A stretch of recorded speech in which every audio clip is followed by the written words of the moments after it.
Indonesia Malam, saudara, pertama kalinya salinan ijazah Jokowi yang tanpa sensor diperlihatkan ke publik. Apa arti penting dibukanya seluruh data-data di salinan ijazah Jokowi ini? Kita bahas malam hari ini bersama pengamat kebijakan publik yang juga pemohon keterbukaan ijazah Jokowi di KIP, Bona Tua Silalahi. Selamat malam, Bang Bona. Malam, Audrey. Ada juga Ketua Umum Rampai Nusantara, Mardiansyah Semar. Mas Semar, selamat malam. Malam.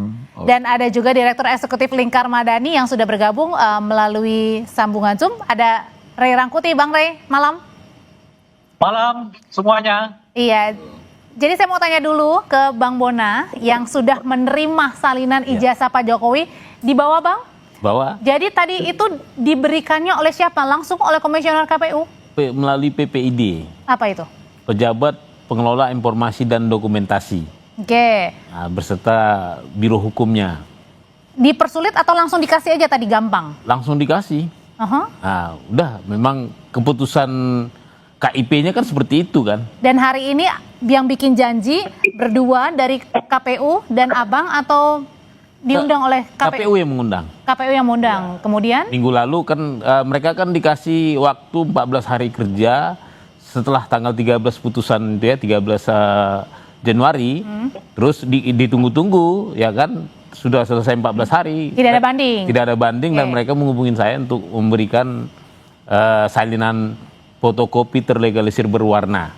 Oke, jadi itu apa Bang? Boleh dibuka nggak Bang? Ini salinan yang tadi diberikan KPU ya? Iya. Jadi ini adalah salinan ijazah Pak Jokowi yang waktu itu Pak Jokowi ini mendaftarkan pada Pilpres 2014 sama 2019. Oke, sama itu dua-duanya. Boleh lihat Bang? Boleh? Nah ini kan, Abang boleh memperlihatkan mungkin ya?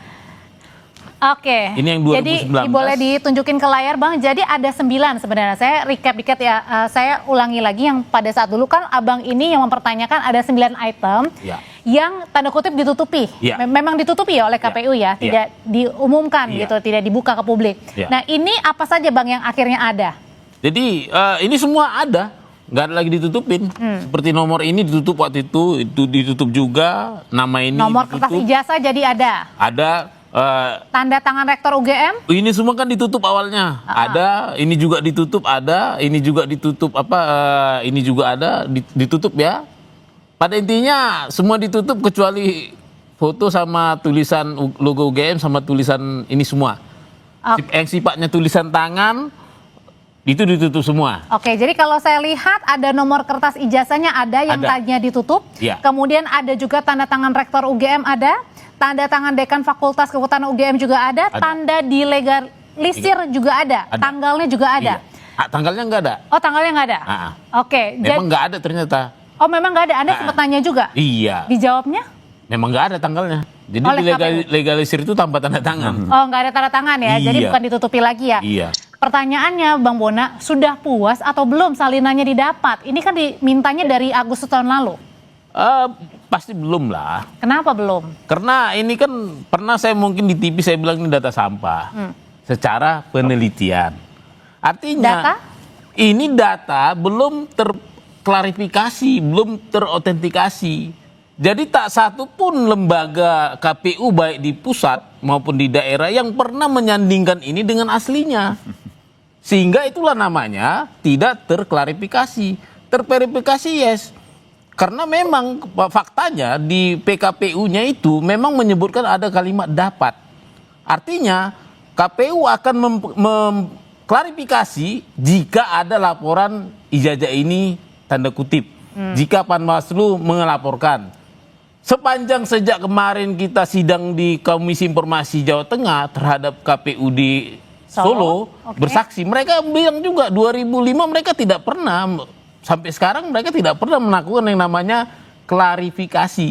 Artinya data ini tidak pernah ada yang membuktikan ke kita, ke publik, bahkan lembaga publik tidak pernah menyandingkan benar ini fotokopi dengan sama dengan aslinya, identik sama dengan aslinya seperti itu. Jadi yang mau Bang Bona katakan adalah memang ketika salinan ini memang diberikan ke KPU pada saat pendaftaran baik di Wali Kota Solo maupun di Pilpres 2014 dan 2019, ini memang salinan yang kemudian tidak diverifikasi kembali, tidak dilihat lagi apakah benar, asli atau tidak oleh KPU. Jadi di PKPU-nya itu kan ada pengujian fotokopi, pengujian ijazah itu ada 2.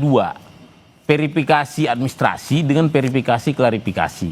Verifikasi administrasi dikerjakan, tapi karena mereka tidak mencurigai adanya kepalsuan, mereka tidak dapat laporan dari Panwaslu, mereka tidak menerima laporan dari masyarakat, mereka menggunakan kalimat diskresi dapat ini.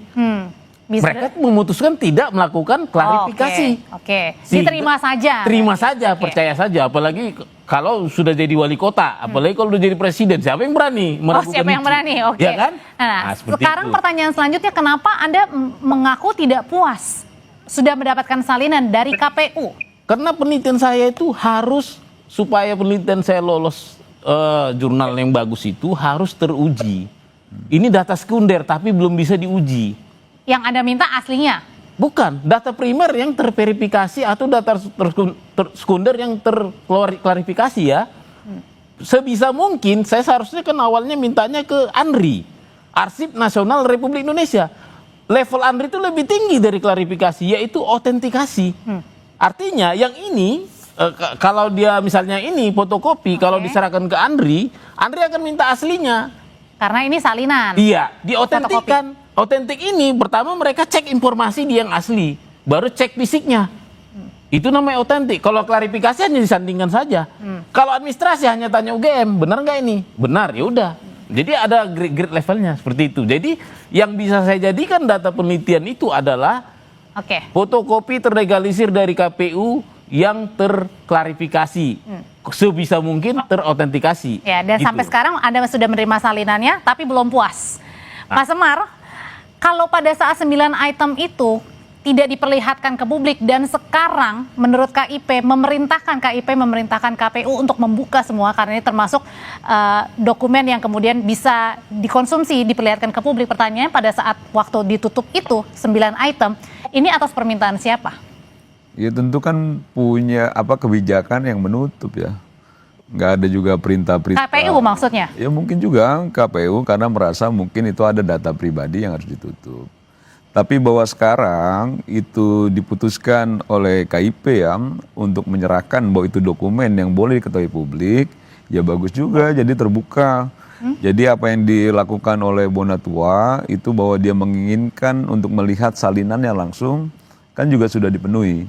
Walaupun memang tadi disampaikan ini belum otentik, belum diklarifikasi, karena memang harus juga itu dipastikan bahwa salinan ini sesuai dengan aslinya. Jadi, dari segi substansinya sebenarnya memang betul Bang Bonatua bahwa ini belum jadi apa-apa juga ini. Yang paling penting tahapannya bahwa beliau ingin meminta itu sebagai bagian dari informasi publik kan sudah dipenuhi dan itu juga menggembirakan buat kita sebagai orang publik yang merasa bahwa keterbukaan informasi itu harus juga dikedepankan juga kan gitu. Tapi waktu itu pada saat memang sudah akhirnya tadi menurut Mas Semar ditutupi oleh KPU begitu karena dianggap ini sebagai informasi yang pribadi begitu. Pertanyaannya apakah Pak Jokowi waktu itu berkomentar atau enggak, bertanya atau tidak gitu. Usai jeda ya, nanti tetap bersama kami di Sapa Indonesia Malam.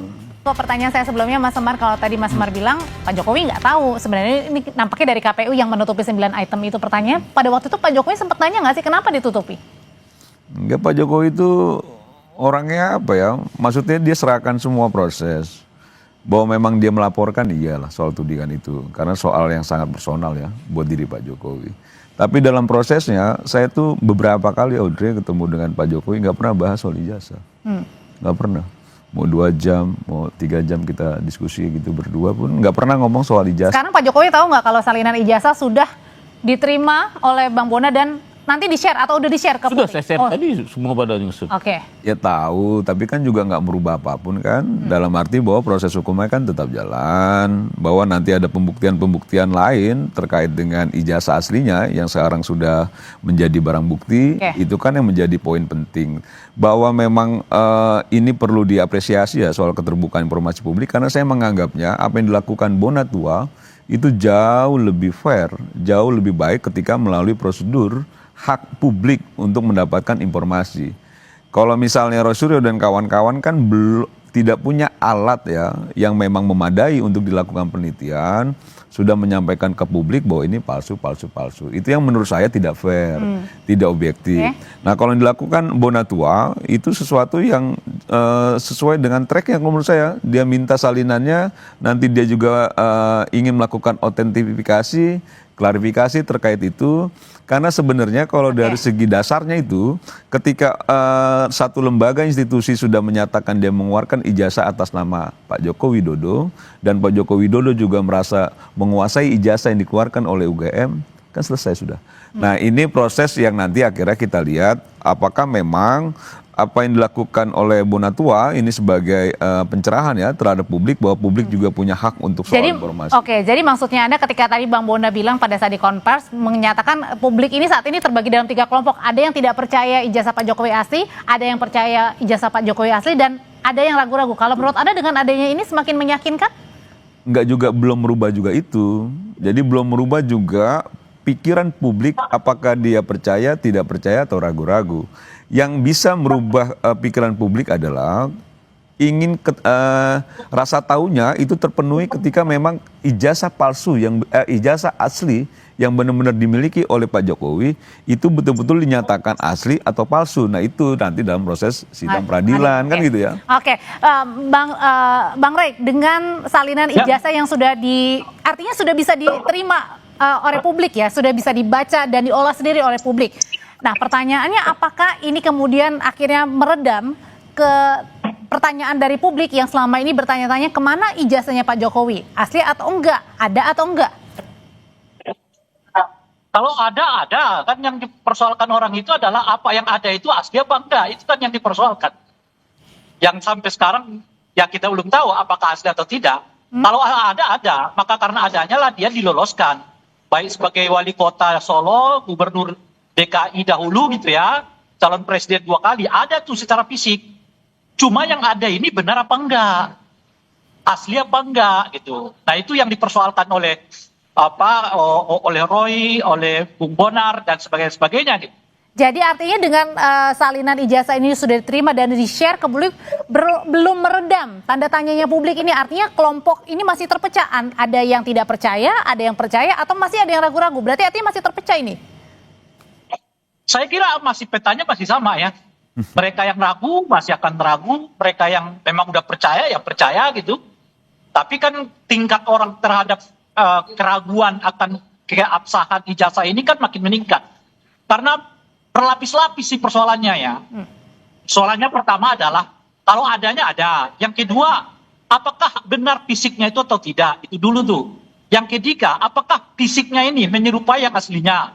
Yang ketiga adalah apakah desain di dalam fisik itu sama dengan desain yang dikeluarkan UGM secara umum? Kan jadi bertingkat-tingkat nih, sampai ke persoalan fotonya benar apa enggak, legalisirnya benar apa enggak, dan sebagainya gitu. Jadi nanti makin banyak dong masyarakat yang kemudian menilai sendiri, malah nggak usah nunggu dari Mas Roy atau Bang Bona, jangan-jangan.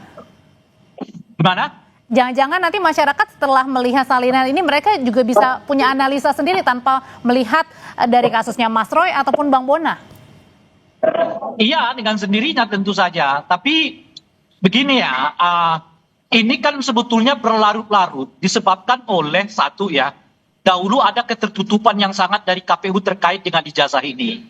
Kalau sebetulnya ijazah ini sejak dari awal dipublikasi oleh KPU, memang itu sudah semestinya, maka kita nggak perlu sejauh ini berangkat gitu.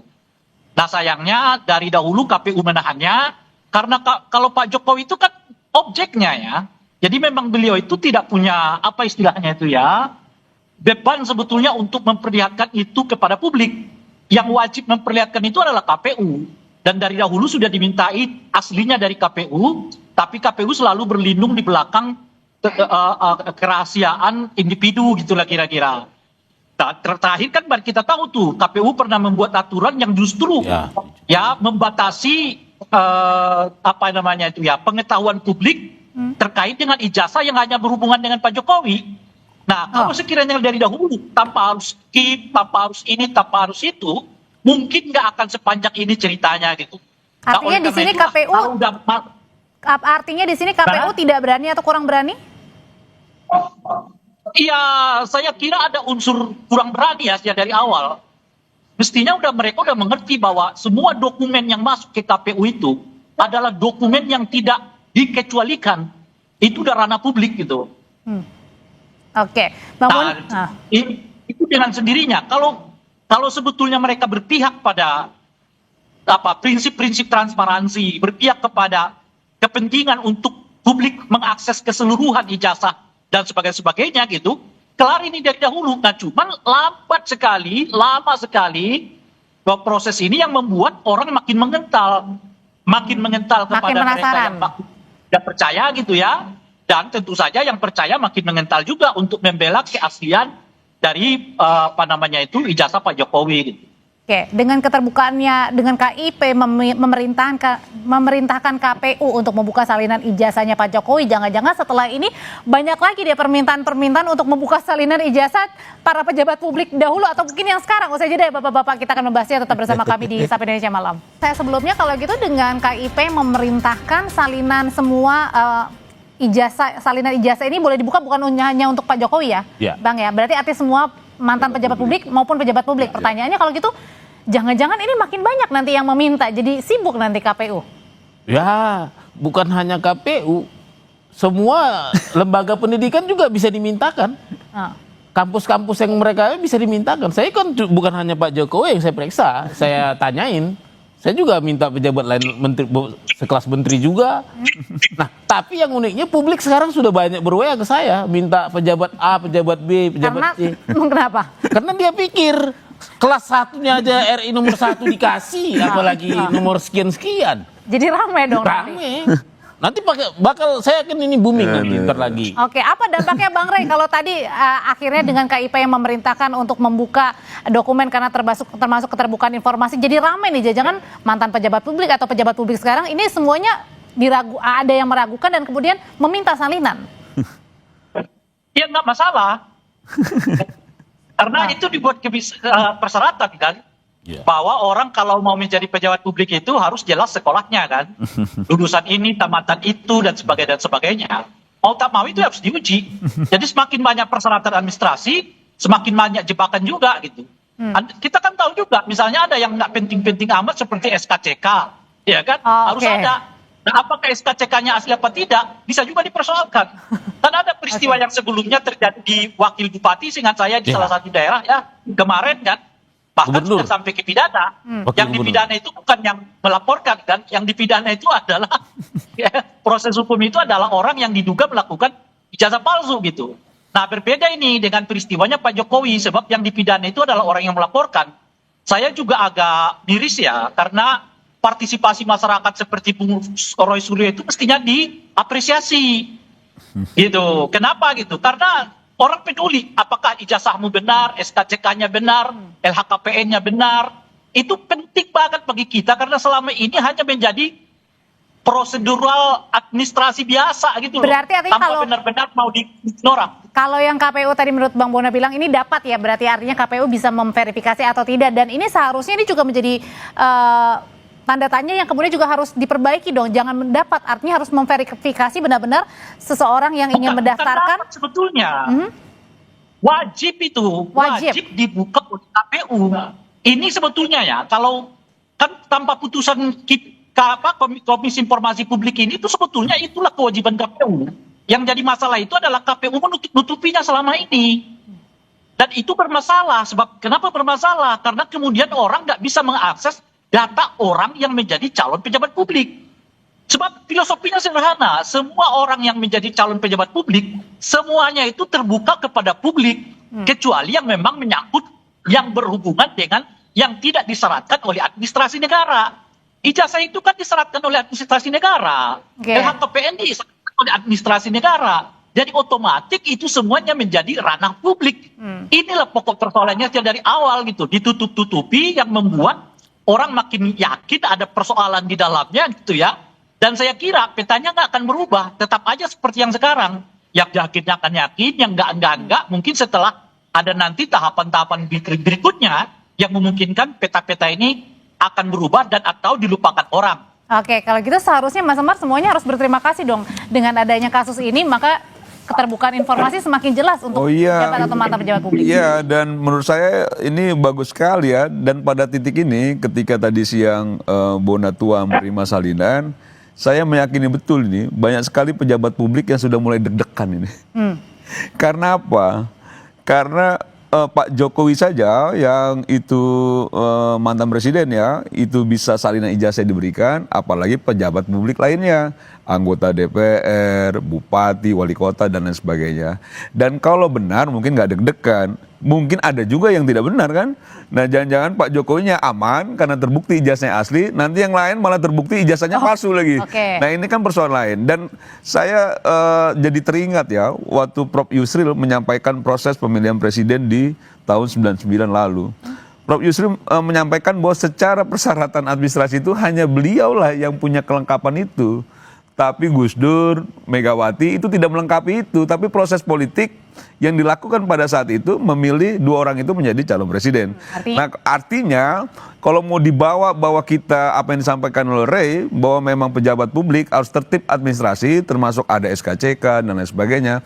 Apakah itu juga bisa menjadi apa ya introspeksi kita bahwa dalam persoalan memutuskan satu keputusan politik tertinggi misalnya pemilihan presiden itu tidak boleh main-main untuk mengabaikan soal persyaratan administrasi dan lain-lain karena itu ukuran integritas dan lain sebagainya. Termasuk harus diverifikasi juga oleh KPU. Diverifikasi, diotentifikasi juga, dicek. Nah itu yang menurut saya udah tidak boleh main-main lagi itu ketika dalam proses ini memang kita lihat terbukti. Ya nggak Re?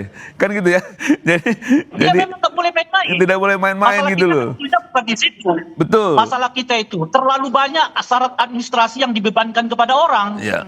Sehingga ketika syarat administrasi itu dibebankan, banyak orang yang kesulitan. Coba Anda bayangkan, SKCK juga harus ada. Dan kalau SKCK-nya palsu, ya tentu saja dia bisa digugurkan. Masalah SKCK orang bisa digugurkan loh, apalagi masalah ijazah ya kan, LHKPN dan sebagainya gitu. Tapi gini ya, saya menyatakan berterima kasih juga kepada Bung Suryo, Bung Bonar ya, yang justru dengan gigih mempersoalkan ini, sebab ini menurut saya menjadi pelajaran penting bagi siapapun ya, termasuk bagi masyarakat. Jangan ragu-ragu untuk mempersoalkan syarat administrasi siapapun pejabat negara kita gitu. Karena ini Pak Jokowi aja salinannya sudah dibuka gitu ya. Jujuran dirinya gitu.